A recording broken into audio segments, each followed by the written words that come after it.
여러분, 오늘 하루는 어떠셨습니까?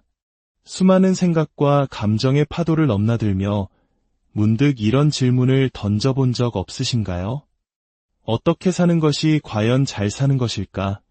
우리는 매일 바쁘게 살아가지만 정작 이 근원적인 질문 앞에서는 잠시 걸음을 멈추게 됩니다. 그 해답의 실마리를 우리는 아주 오래된 지혜의 경전, 바로 반야심경에서 찾아보고자 합니다. 반야심경의 첫머리에는 이런 구절이 등장합니다. 관자재보살이 깊은 반야바라밀다를 행할 때 오늘 우리는 바로 이 깊은 반야바라밀다를 행한다는 것이 무엇인지, 그리고 그것이 우리의 삶을 어떻게 바꿀 수 있는지에 대한 이야기를 나누어 보려 합니다. 반야바라밀다. 조금은 낯설고 어렵게 들릴 수 있는 이 말 속에 사실은 우리가 매일 마주하는 삶의 모든 순간을 지혜롭게 살아가는 길이 담겨 있습니다. 먼저 반야란 무엇일까요?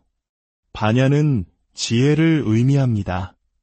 하지만 우리가 흔히 말하는 세상살이의 요령이나 지식과는 차원이 다른 보다 깊고 근원적인 지혜를 말합니다.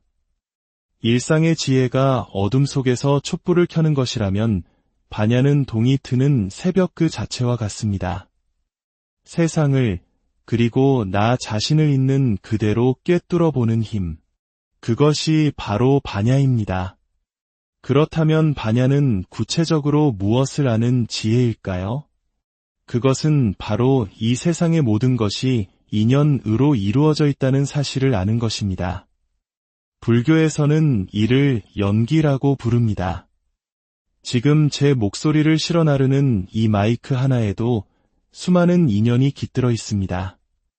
이 마이크를 구성하는 작은 부품들, 그것을 채굴한 사람, 설계하고 조립한 기술자, 판매한 사람, 그리고 오늘 이곳에 설치한 분의 노고까지.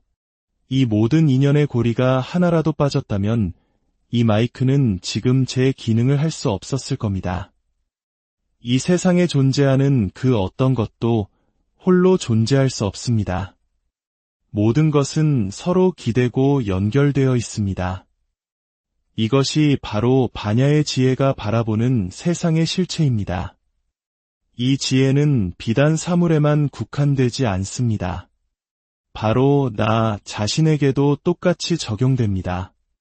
반야심경에서는 나를 이루는 요소를 오온이라고 설명합니다.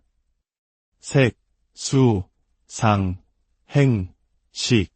어려운 한자어 같지만 쉽게 풀어보면 몸과 마음입니다. 우리의 육체와 그 안에서 일어나는 느낌, 생각, 의지, 판단과 같은 정신작용들이 모여 나라는 존재를 이룹니다. 그렇다면 이 나는 어디서 왔을까요? 절대적인 창조주가 뚝딱 만들어낸 것이 아닙니다.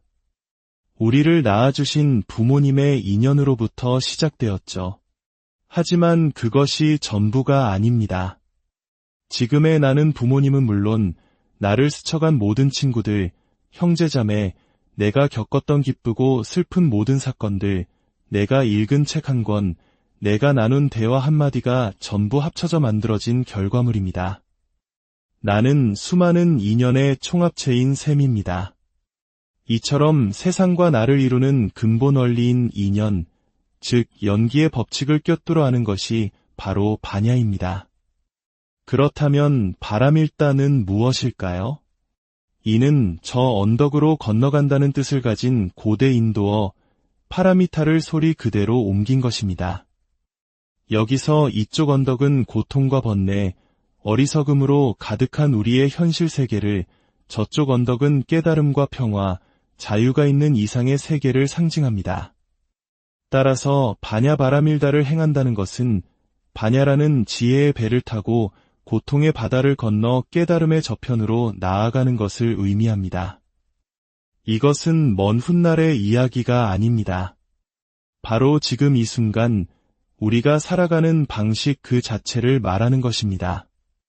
모든 것이 인연으로 얽혀 있음을 아는 통찰의 지혜로 삶의 모든 파도를 헤쳐나가는 것. 그것이 바로 반야바라밀다를 행하는 삶입니다. 통찰의 지혜란 하나의 사물이나 현상을 한쪽 면만 보고 판단하지 않는 것입니다. 여기 물컵이 하나 있습니다.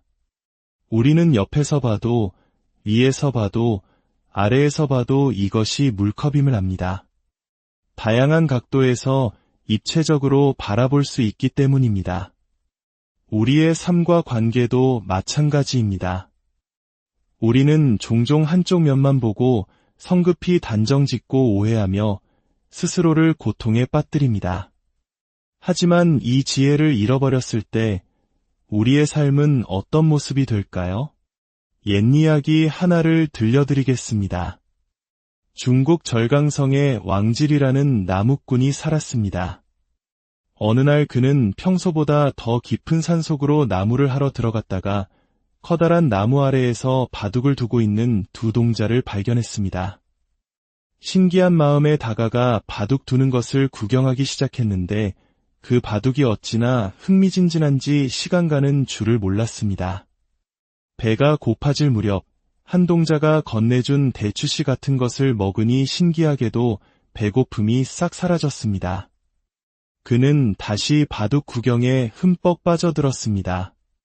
한참의 시간이 흘러 마침내 바둑이 끝나고 그는 집으로 돌아가기 위해 옆에 세워두었던 도끼를 집어들었습니다.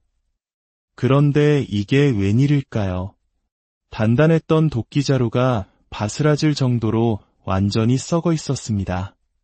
깜짝 놀라 허둥지둥 마을로 내려왔지만 마을의 풍경은 완전히 변해 있었고 아는 사람은 단 한 명도 없었습니다.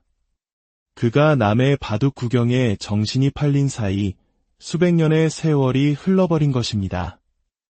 우리의 속담, 신선노름에 도끼자루 썩는 줄 모른다는 말이 바로 이 이야기에서 유래했습니다.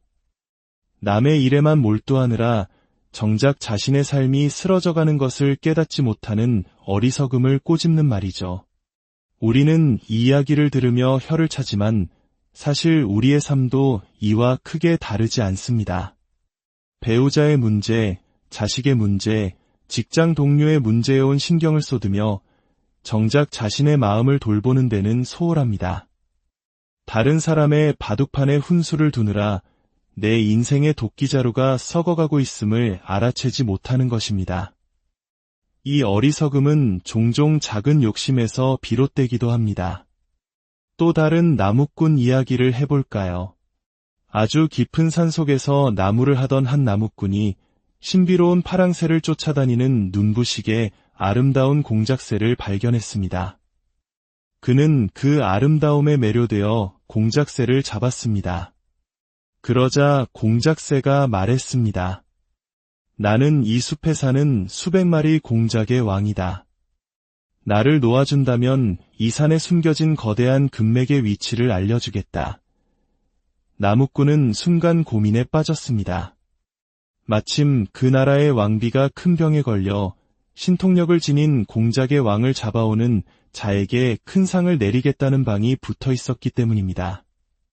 공작의 약속은 믿을 수 없지만 왕의 상은 확실했습니다. 결국 그는 공작의 왕을 잡아 왕에게 바쳤고 약속대로 금 한 덩이를 상으로 받았습니다. 왕은 공작 덕분에 왕비의 병을 고칠 수 있었습니다. 하지만 약속과 달리 공작을 풀어주지 않았습니다. 며칠 뒤 왕이 우리 앞에 나타나자 갇혀있던 공작이 큰 소리로 웃었습니다. 왕이 그 이유를 묻자 공작이 대답했습니다. 내 자신이 너무나 어이가 없어 웃는다. 나는 800마리 공작을 거느린 왕이었지만 고작 파랑새 한 마리에 대한 호기심 때문에 당신의 나무꾼에게 잡히는 신세가 되었다. 그 나무꾼 또한 어리석기는 마찬가지다. 내가 산 전체에 금맥을 주겠다고 했건만 눈앞의 금 한 덩이에 눈이 멀어 나를 당신에게 넘겼다. 그리고 왕 당신 또한 마찬가지다. 아내의 병만 낫게 해주면 나를 풀어주겠다고 약속했지만 그 약속을 어기고 나를 가두고 있으니 우리 모두 얼마나 어리석은가. 우리의 삶도 이와 같습니다. 작은 호기심, 사소한 욕심 하나에 홀려 인생 전체라는 더 큰 것을 잃어버리곤 합니다. 눈앞의 이익에 급급해 더 큰 지혜의 길을 보지 못하는 것입니다. 이 모든 어리석음은 결국 나라는 생각, 즉 아상에 사로잡혀 세상을 왜곡해서 보기 때문에 일어납니다. 태국의 한 시골 마을에 돈을 많이 번 의사가 있었습니다. 그는 자신의 성공을 과시하고 싶어 붉은색 스포츠카를 한 대 샀습니다. 어느 날 아침 그가 스포츠카를 몰고 신나게 시골길을 달리는데 논에서 일하던 한 농부가 그를 향해 소리쳤습니다. 돼지, 의사는 자신을 모욕했다고 생각해 화가 치밀었습니다. 감히 나에게 돼지라니. 분노에 차 농부를 쏘아보며 뒤를 돌아보는 바로 그 순간 그의 차는 무언가와 부딪혀 박살이 나고 말았습니다. 정신을 차리고 보니 그의 차 앞에는 커다란 돼지 한 마리가 쓰러져 있었습니다. 농부는 다가올 위험을 알려주기 위해 돼지라고 외쳤던 것이지만 의사는 자신을 향한 욕설로 오해하고 만 것입니다. 남의 이야기가 아닙니다. 우리는 얼마나 자주 이런 오해 속에서 살아갑니까? 직장 상사가 내 인사를 받지 않으면 내가 뭘 잘못했나? 온갖 부정적인 생각에 사로잡힙니다. 그가 다른 깊은 생각에 빠져 있었을 수도 있다는 가능성은 떠올리지 못합니다. 이처럼 우리는 모든 상황을 나를 중심으로 해석하며 불필요한 고통을 만들어냅니다. 오랜 시간 불교를 연구하신 저의 한 스승님께 여쭌 적이 있습니다. 스승님, 불교의 가르침의 최종적인 핵심은 무엇입니까? 스승님께서는 이렇게 답하셨습니다. 결국 어느 한쪽으로 치우치지 않고 사는 것이다. 그렇습니다. 반야바라밀다를 행하는 삶이란 바로 이 치우치지 않는 삶입니다.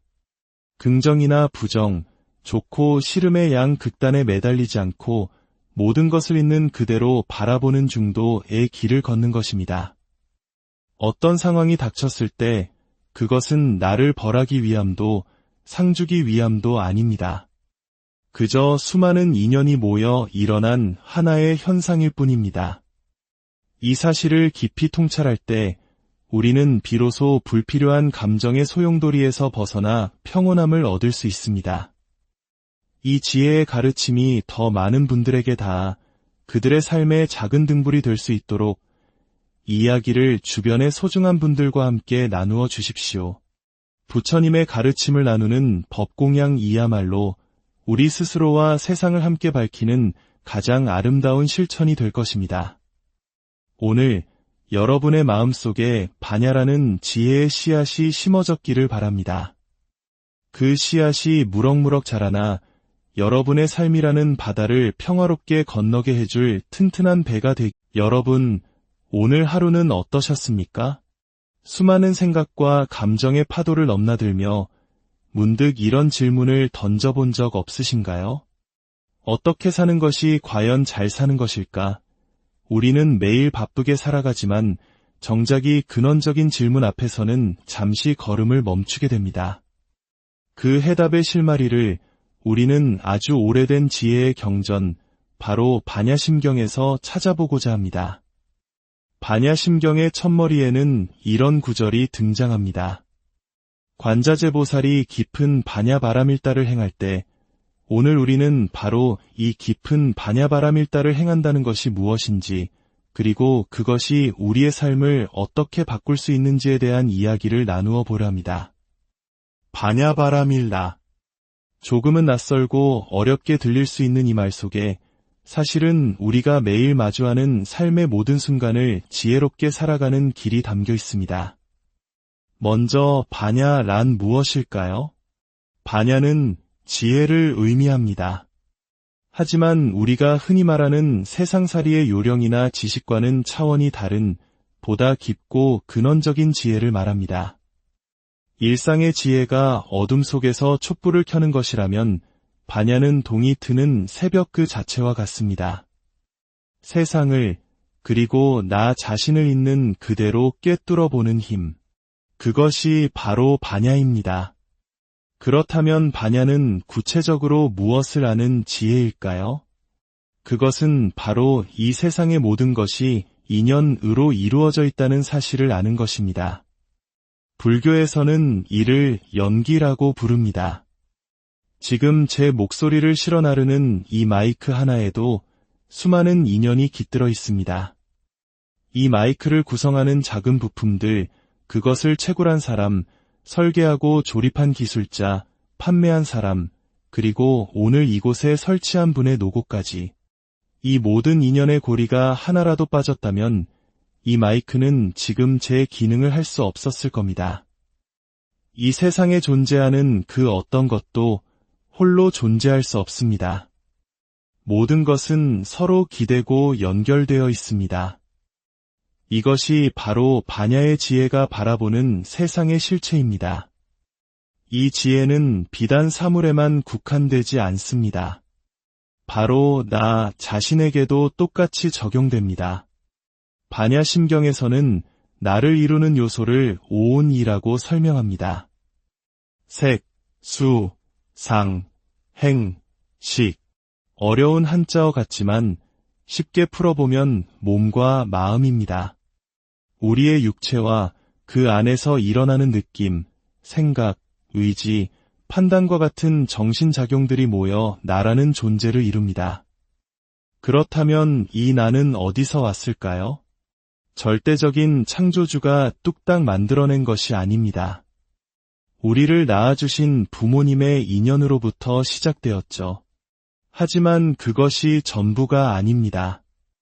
지금의 나는 부모님은 물론 나를 스쳐간 모든 친구들, 형제자매, 내가 겪었던 기쁘고 슬픈 모든 사건들, 내가 읽은 책 한 권, 내가 나눈 대화 한마디가 전부 합쳐져 만들어진 결과물입니다. 나는 수많은 인연의 총합체인 셈입니다. 이처럼 세상과 나를 이루는 근본 원리인 인연, 즉 연기의 법칙을 꿰뚫어 아는 것이 바로 반야입니다. 그렇다면 바람일다는 무엇일까요? 이는 저 언덕으로 건너간다는 뜻을 가진 고대 인도어 파라미타를 소리 그대로 옮긴 것입니다. 여기서 이쪽 언덕은 고통과 번뇌, 어리석음으로 가득한 우리의 현실 세계를, 저쪽 언덕은 깨달음과 평화, 자유가 있는 이상의 세계를 상징합니다. 따라서 반야 바라밀다를 행한다는 것은 반야라는 지혜의 배를 타고 고통의 바다를 건너 깨달음의 저편으로 나아가는 것을 의미합니다. 이것은 먼 훗날의 이야기가 아닙니다. 바로 지금 이 순간 우리가 살아가는 방식 그 자체를 말하는 것입니다. 모든 것이 인연으로 얽혀 있음을 아는 통찰의 지혜로 삶의 모든 파도를 헤쳐나가는 것. 그것이 바로 반야 바라밀다를 행하는 삶입니다. 통찰의 지혜란 하나의 사물이나 현상을 한쪽 면만 보고 판단하지 않는 것입니다. 여기 물컵이 하나 있습니다. 우리는 옆에서 봐도, 위에서 봐도, 아래에서 봐도 이것이 물컵임을 압니다. 다양한 각도에서 입체적으로 바라볼 수 있기 때문입니다. 우리의 삶과 관계도 마찬가지입니다. 우리는 종종 한쪽 면만 보고 성급히 단정짓고 오해하며 스스로를 고통에 빠뜨립니다. 하지만 이 지혜를 잃어버렸을 때 우리의 삶은 어떤 모습이 될까요? 옛 이야기 하나를 들려드리겠습니다. 중국 절강성에 왕질이라는 나무꾼이 살았습니다. 어느 날 그는 평소보다 더 깊은 산속으로 나무를 하러 들어갔다가 커다란 나무 아래에서 바둑을 두고 있는 두 동자를 발견했습니다.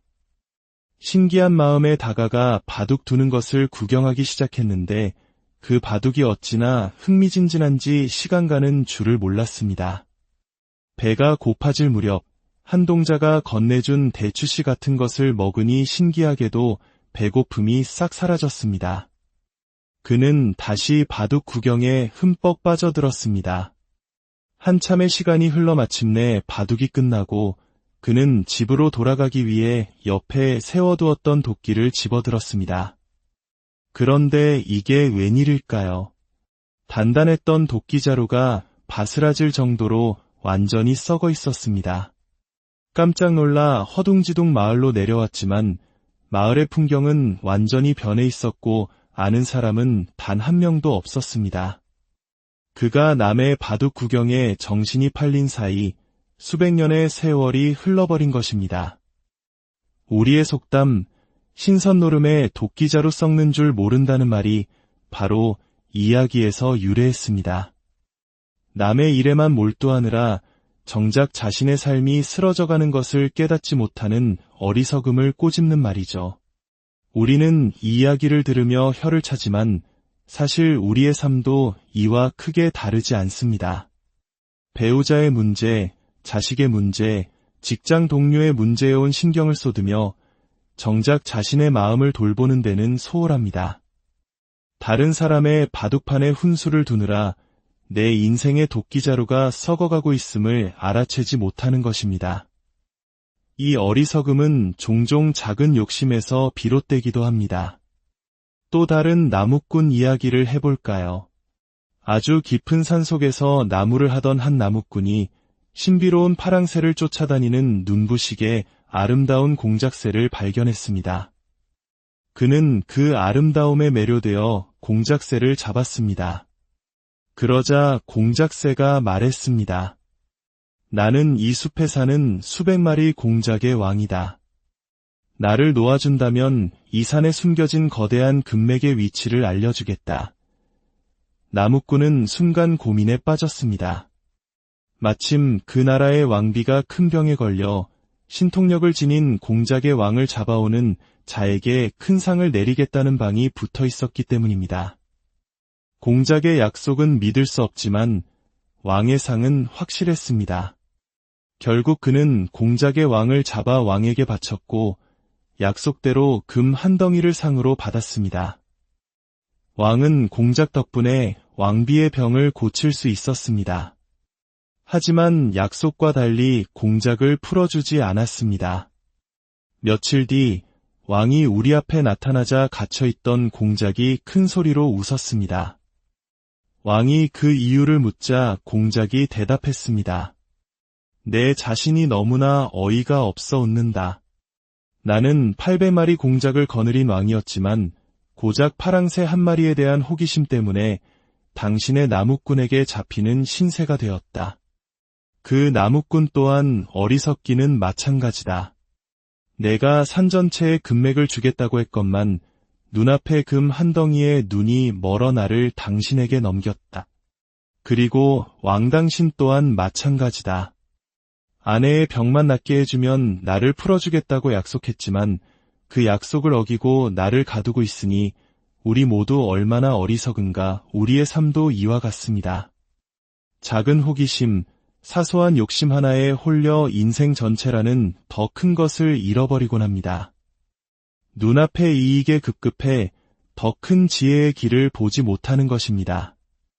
이 모든 어리석음은 결국 나라는 생각, 즉 아상에 사로잡혀 세상을 왜곡해서 보기 때문에 일어납니다. 태국의 한 시골 마을에 돈을 많이 번 의사가 있었습니다. 그는 자신의 성공을 과시하고 싶어 붉은색 스포츠카를 한 대 샀습니다.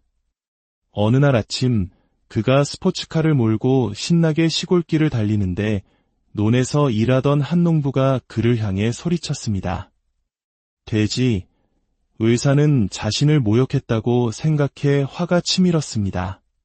감히 나에게 돼지라니.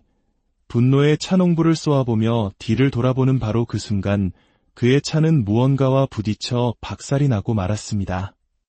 정신을 차리고 보니 그의 차 앞에는 커다란 돼지 한 마리가 쓰러져 있었습니다.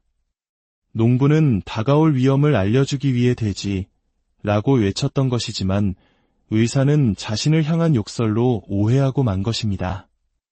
남의 이야기가 아닙니다. 우리는 얼마나 자주 이런 오해 속에서 살아갑니까? 직장 상사가 내 인사를 받지 않으면 내가 뭘 잘못했나? 온갖 부정적인 생각에 사로잡힙니다. 그가 다른 깊은 생각에 빠져 있었을 수도 있다는 가능성은 떠올리지 못합니다.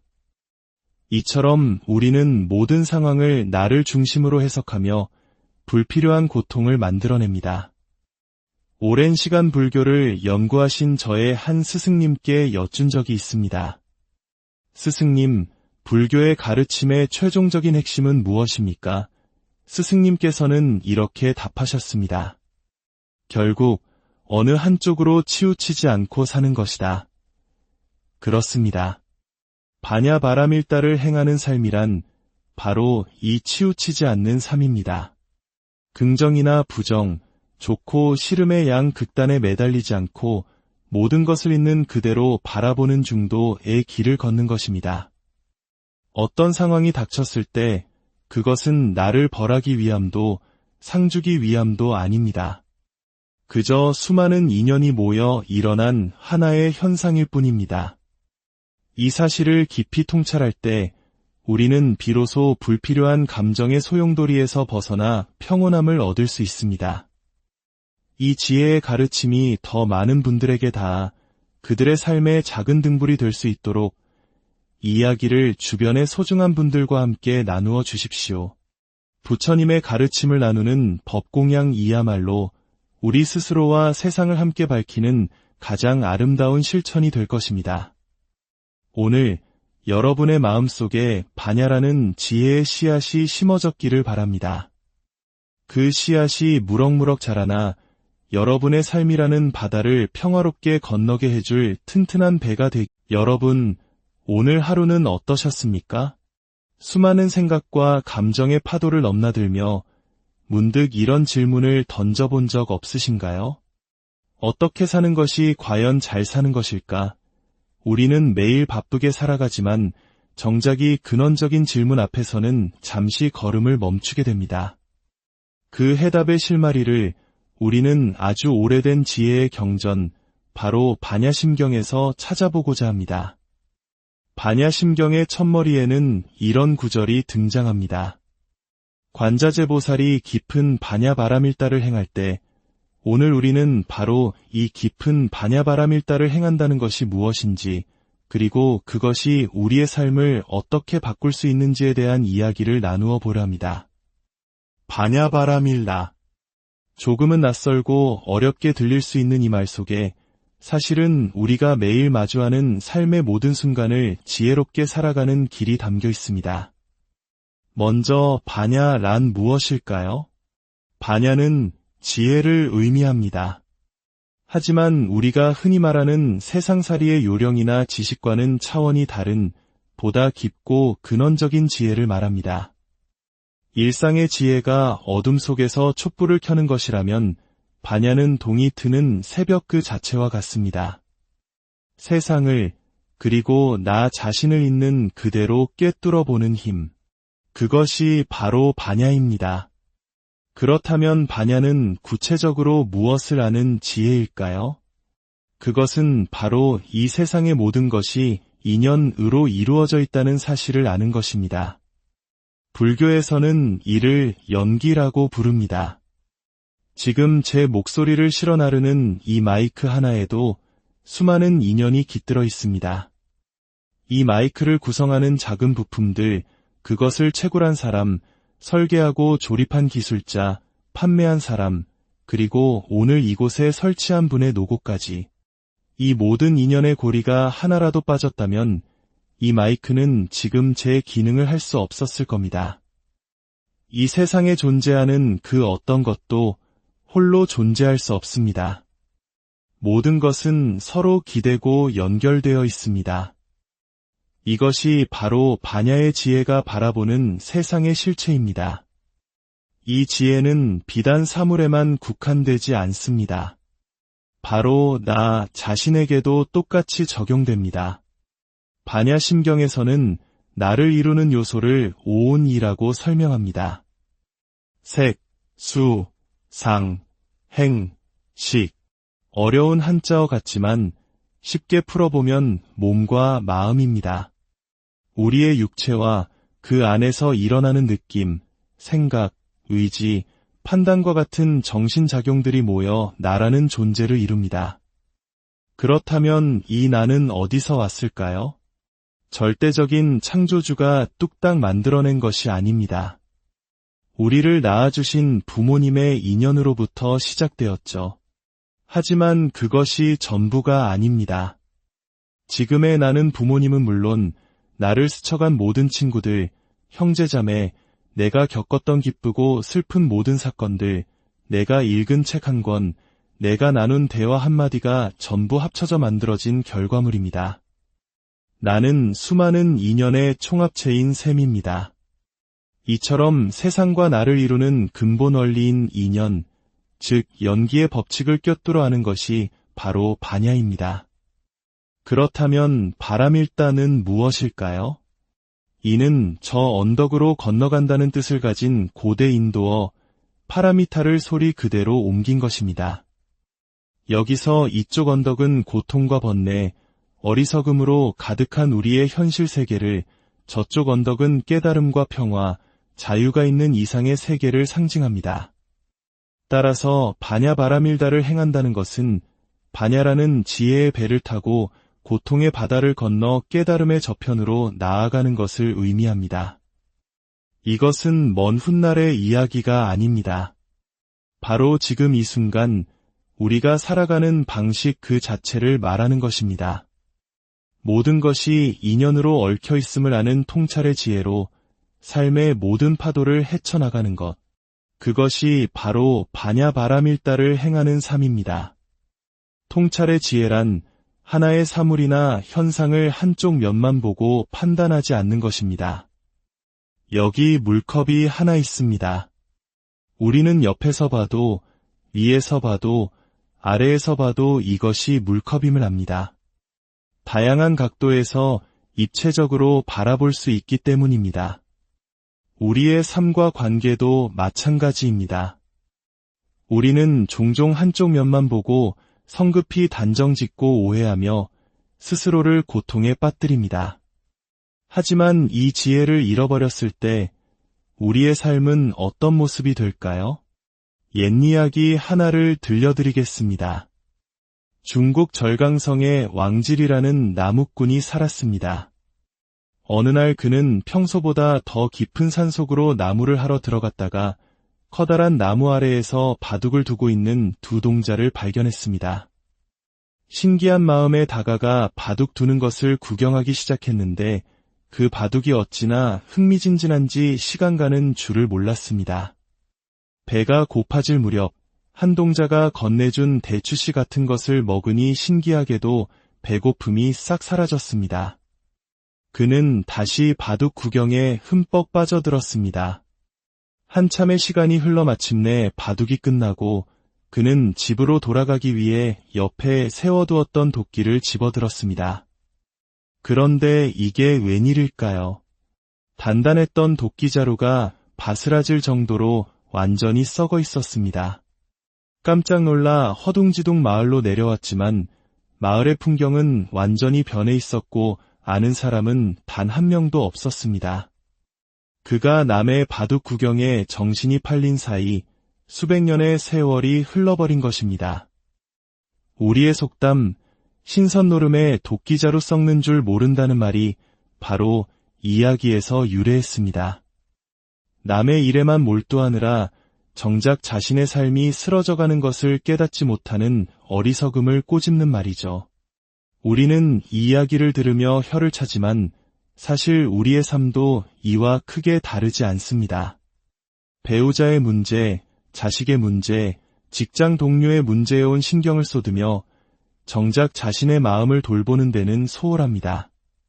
다른 사람의 바둑판에 훈수를 두느라 내 인생의 도끼자루가 썩어가고 있음을 알아채지 못하는 것입니다. 이 어리석음은 종종 작은 욕심에서 비롯되기도 합니다. 또 다른 나무꾼 이야기를 해볼까요? 아주 깊은 산속에서 나무를 하던 한 나무꾼이 신비로운 파랑새를 쫓아다니는 눈부시게 아름다운 공작새를 발견했습니다. 그는 그 아름다움에 매료되어 공작새를 잡았습니다. 그러자 공작새가 말했습니다. 나는 이 숲에 사는 수백 마리 공작의 왕이다. 나를 놓아준다면 이 산에 숨겨진 거대한 금맥의 위치를 알려주겠다. 나무꾼은 순간 고민에 빠졌습니다. 마침 그 나라의 왕비가 큰 병에 걸려 신통력을 지닌 공작의 왕을 잡아오는 자에게 큰 상을 내리겠다는 방이 붙어 있었기 때문입니다. 공작의 약속은 믿을 수 없지만 왕의 상은 확실했습니다. 결국 그는 공작의 왕을 잡아 왕에게 바쳤고 약속대로 금 한 덩이를 상으로 받았습니다. 왕은 공작 덕분에 왕비의 병을 고칠 수 있었습니다. 하지만 약속과 달리 공작을 풀어주지 않았습니다. 며칠 뒤 왕이 우리 앞에 나타나자 갇혀있던 공작이 큰 소리로 웃었습니다. 왕이 그 이유를 묻자 공작이 대답했습니다. 내 자신이 너무나 어이가 없어 웃는다. 나는 800마리 공작을 거느린 왕이었지만 고작 파랑새 한 마리에 대한 호기심 때문에 당신의 나무꾼에게 잡히는 신세가 되었다. 그 나무꾼 또한 어리석기는 마찬가지다. 내가 산 전체의 금맥을 주겠다고 했건만 눈앞의 금 한 덩이에 눈이 멀어 나를 당신에게 넘겼다. 그리고 왕 당신 또한 마찬가지다. 아내의 병만 낫게 해주면 나를 풀어주겠다고 약속했지만 그 약속을 어기고 나를 가두고 있으니 우리 모두 얼마나 어리석은가. 우리의 삶도 이와 같습니다. 작은 호기심, 사소한 욕심 하나에 홀려 인생 전체라는 더 큰 것을 잃어버리곤 합니다. 눈앞의 이익에 급급해 더 큰 지혜의 길을 보지 못하는 것입니다. 이 모든 어리석음은 결국 나라는 생각, 즉 아상에 사로잡혀 세상을 왜곡해서 보기 때문에 일어납니다. 태국의 한 시골 마을에 돈을 많이 번 의사가 있었습니다. 그는 자신의 성공을 과시하고 싶어 붉은색 스포츠카를 한 대 샀습니다. 어느 날 아침 그가 스포츠카를 몰고 신나게 시골길을 달리는데 논에서 일하던 한 농부가 그를 향해 소리쳤습니다. 돼지, 의사는 자신을 모욕했다고 생각해 화가 치밀었습니다. 감히 나에게 돼지라니. 분노에 차 농부를 쏘아보며 뒤를 돌아보는 바로 그 순간 그의 차는 무언가와 부딪혀 박살이 나고 말았습니다. 정신을 차리고 보니 그의 차 앞에는 커다란 돼지 한 마리가 쓰러져 있었습니다. 농부는 다가올 위험을 알려주기 위해 돼지라고 외쳤던 것이지만 의사는 자신을 향한 욕설로 오해하고 만 것입니다. 남의 이야기가 아닙니다. 우리는 얼마나 자주 이런 오해 속에서 살아갑니까? 직장 상사가 내 인사를 받지 않으면 내가 뭘 잘못했나?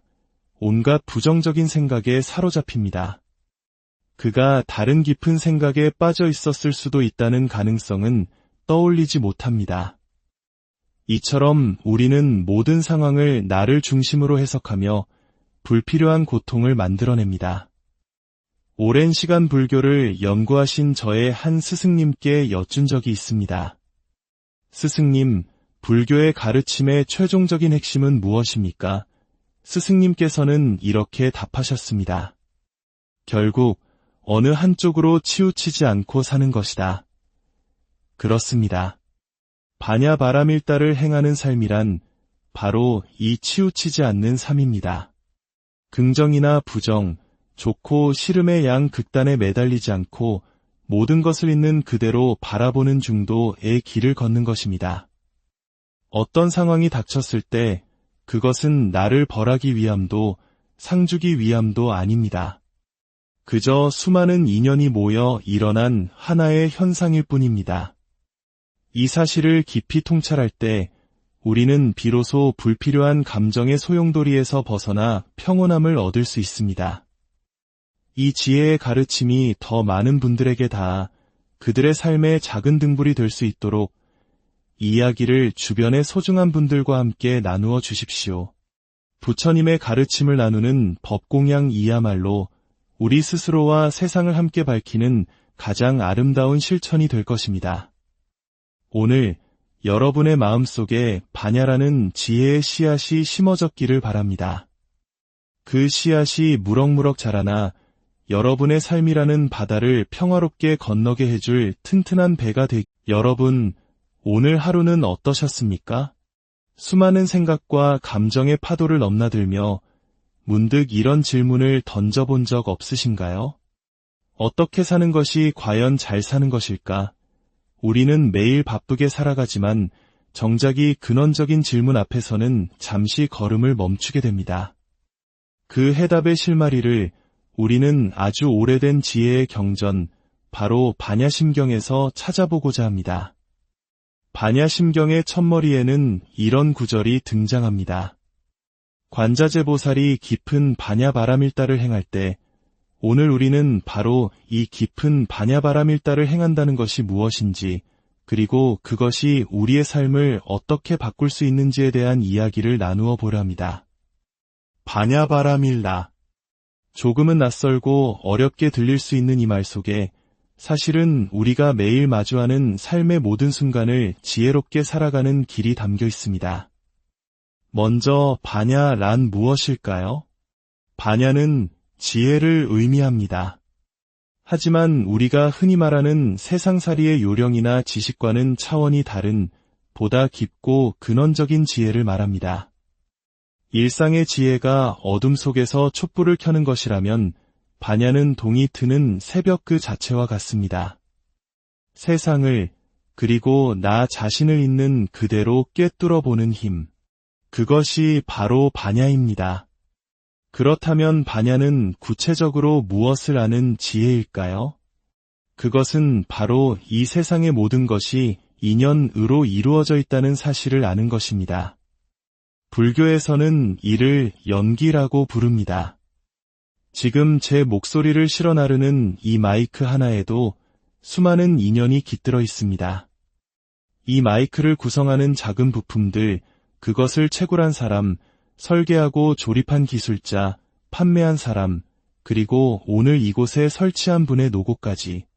이 모든 인연의 고리가 하나라도 빠졌다면 이 마이크는 지금 제 기능을 할 수 없었을 겁니다. 이 세상에 존재하는 그 어떤 것도 홀로 존재할 수 없습니다. 모든 것은 서로 기대고 연결되어 있습니다. 이것이 바로 반야의 지혜가 바라보는 세상의 실체입니다. 이 지혜는 비단 사물에만 국한되지 않습니다. 바로 나 자신에게도 똑같이 적용됩니다. 반야심경에서는 나를 이루는 요소를 오온이라고 설명합니다. 색, 수, 상, 행, 식. 어려운 한자어 같지만 쉽게 풀어보면 몸과 마음입니다. 우리의 육체와 그 안에서 일어나는 느낌, 생각, 의지, 판단과 같은 정신작용들이 모여 나라는 존재를 이룹니다. 그렇다면 이 나는 어디서 왔을까요? 절대적인 창조주가 뚝딱 만들어낸 것이 아닙니다. 우리를 낳아주신 부모님의 인연으로부터 시작되었죠. 하지만 그것이 전부가 아닙니다. 지금의 나는 부모님은 물론 나를 스쳐간 모든 친구들, 형제자매, 내가 겪었던 기쁘고 슬픈 모든 사건들, 내가 읽은 책 한 권, 내가 나눈 대화 한마디가 전부 합쳐져 만들어진 결과물입니다. 나는 수많은 인연의 총합체인 셈입니다.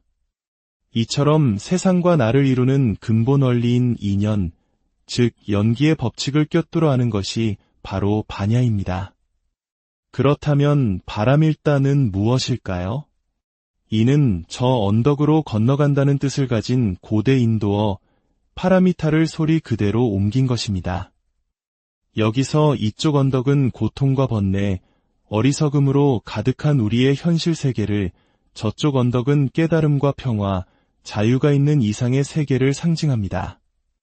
따라서 반야바라밀다를 행한다는 것은 반야라는 지혜의 배를 타고 고통의 바다를 건너 깨달음의 저편으로 나아가는 것을 의미합니다. 이것은 먼 훗날의 이야기가 아닙니다. 바로 지금 이 순간 우리가 살아가는 방식 그 자체를 말하는 것입니다. 모든 것이 인연으로 얽혀 있음을 아는 통찰의 지혜로 삶의 모든 파도를 헤쳐나가는 것. 그것이 바로 반야바라밀다를 행하는 삶입니다. 통찰의 지혜란 하나의 사물이나 현상을 한쪽 면만 보고 판단하지 않는 것입니다.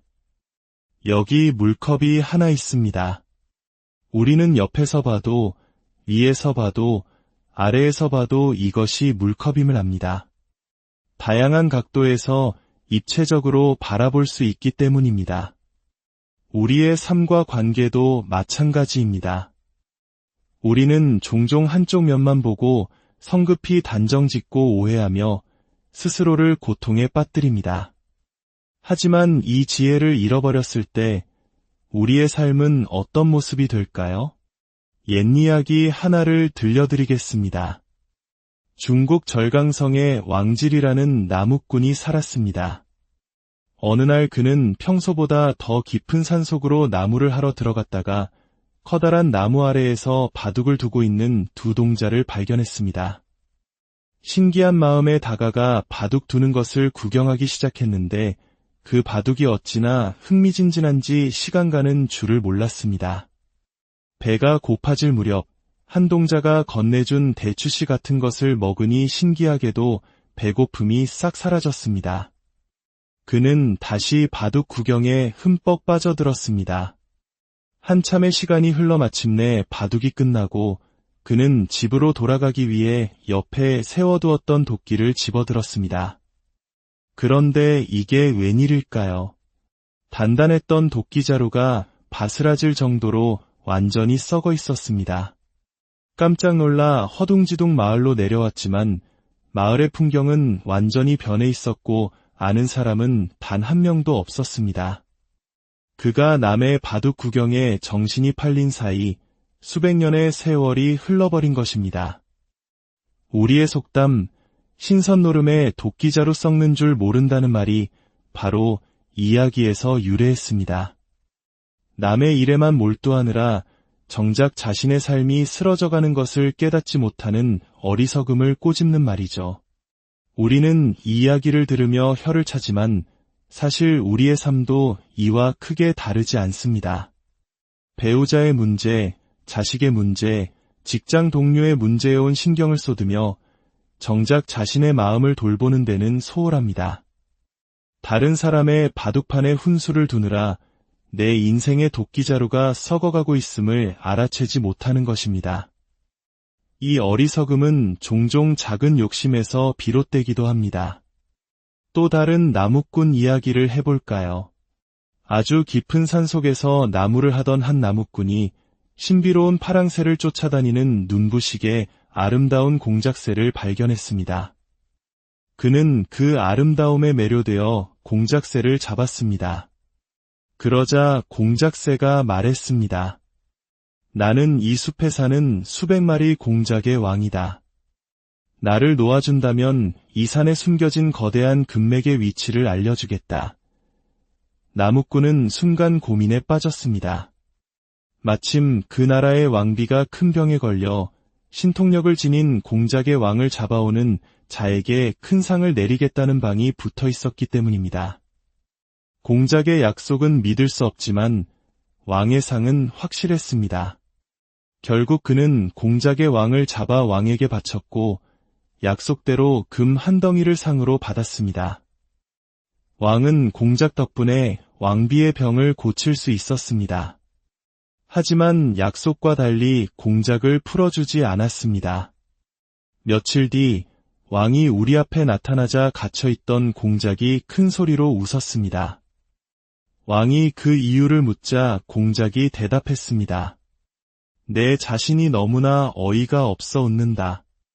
나는 800마리 공작을 거느린 왕이었지만 고작 파랑새 한 마리에 대한 호기심 때문에 당신의 나무꾼에게 잡히는 신세가 되었다.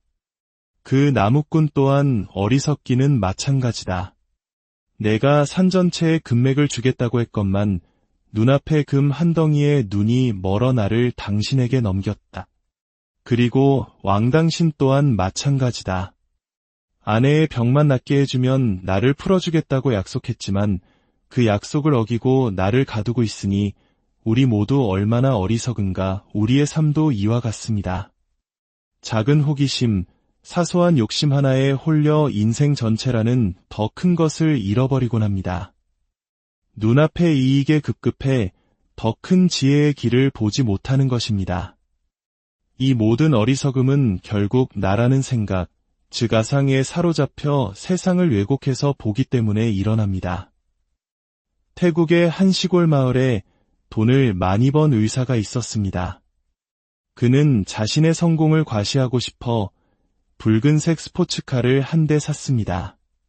어느 날 아침 그가 스포츠카를 몰고 신나게 시골길을 달리는데 논에서 일하던 한 농부가 그를 향해 소리쳤습니다. 돼지, 의사는 자신을 모욕했다고 생각해 화가 치밀었습니다. 감히 나에게 돼지라니. 분노에 차 농부를 쏘아보며 뒤를 돌아보는 바로 그 순간 그의 차는 무언가와 부딪혀 박살이 나고 말았습니다. 정신을 차리고 보니 그의 차 앞에는 커다란 돼지 한 마리가 쓰러져 있었습니다. 농부는 다가올 위험을 알려주기 위해 돼지라고 외쳤던 것이지만 의사는 자신을 향한 욕설로 오해하고 만 것입니다. 남의 이야기가 아닙니다. 우리는 얼마나 자주 이런 오해 속에서 살아갑니까? 직장 상사가 내 인사를 받지 않으면 내가 뭘 잘못했나? 온갖 부정적인 생각에 사로잡힙니다. 그가 다른 깊은 생각에 빠져 있었을 수도 있다는 가능성은 떠올리지 못합니다. 이처럼 우리는 모든 상황을 나를 중심으로 해석하며 불필요한 고통을 만들어냅니다. 오랜 시간 불교를 연구하신 저의 한 스승님께 여쭌 적이 있습니다.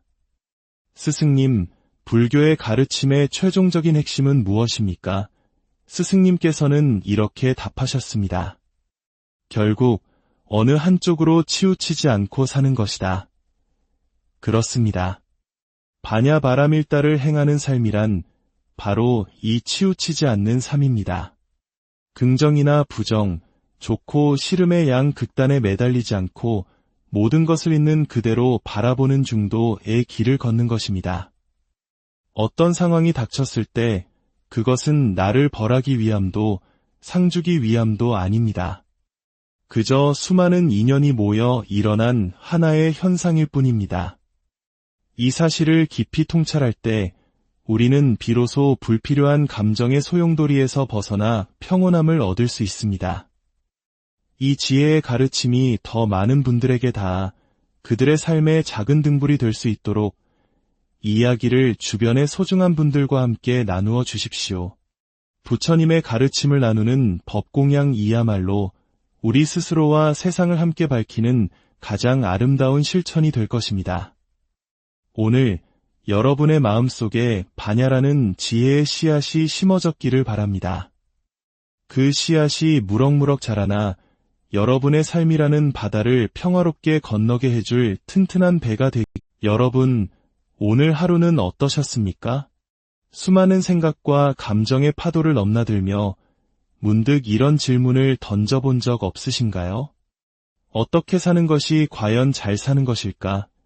우리는 매일 바쁘게 살아가지만 정작 이 근원적인 질문 앞에서는 잠시 걸음을 멈추게 됩니다. 그 해답의 실마리를 우리는 아주 오래된 지혜의 경전, 바로 반야심경에서 찾아보고자 합니다.